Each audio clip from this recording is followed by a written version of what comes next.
I was seriously on drugs. I was on a lot of serious drugs, not just, and I was out of control. I went to juvenile hall and got into more trouble, and you think you're locked up, you'd stop getting into trouble. No. Desiree Revellee's life was no laughing matter when, at age 15, she entered the Chris Adams Girls Center in Contra Costa County. The Chris Adams Center is a safe haven for teenage girls who have led troubled lives. The girls live here, they go to school here, and they get treatment here. So it's not just a shelter, it's not just a group home, it's an actual place where the girls come and they get treatment, they get help. That is our library. Unfortunately, the Chris Adams Center and others like it are in danger of closing because of a lack of funding. This is great. I'm telling you. That's why California Assemnlymember Mark DeSaulnier took action and authored Assembly Bill 1494. The bill sought to expand the definition of a group home to include places like the Chris Adams Center.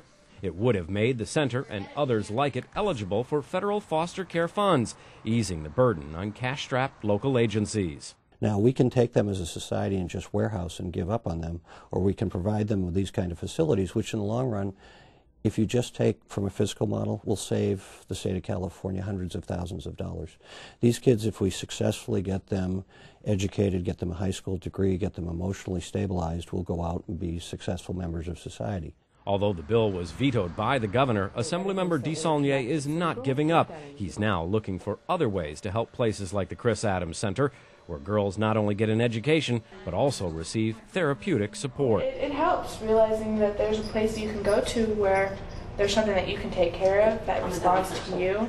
The center also partners with an animal rescue group, and the girls help take care of rescued cats. The fourth level, which is I decide to do this for the good of everybody. Assemblymember DeSaulnier worries about what will happen to these young women if the Chris Adams Center and the others like it are forced to close. These girls would, if they weren't here, they would either be institutionalized in the CYA or the juvenile hall if they've been adjudicated for some kind of criminal activity, or they would be at group homes all over the country. Desiree Revellee is now 19 and a graduate of the Chris Adams Center.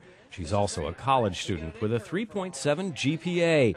She lives on her own and supports herself. I had always dreamed of going to college and, eventually getting a good job and living in a house on my own, but it didn't seem within grasping, it didn't seem within my reach. And it very much is now. I've got it. I haven't got the good job yet. It's on its way. We'll see what happens.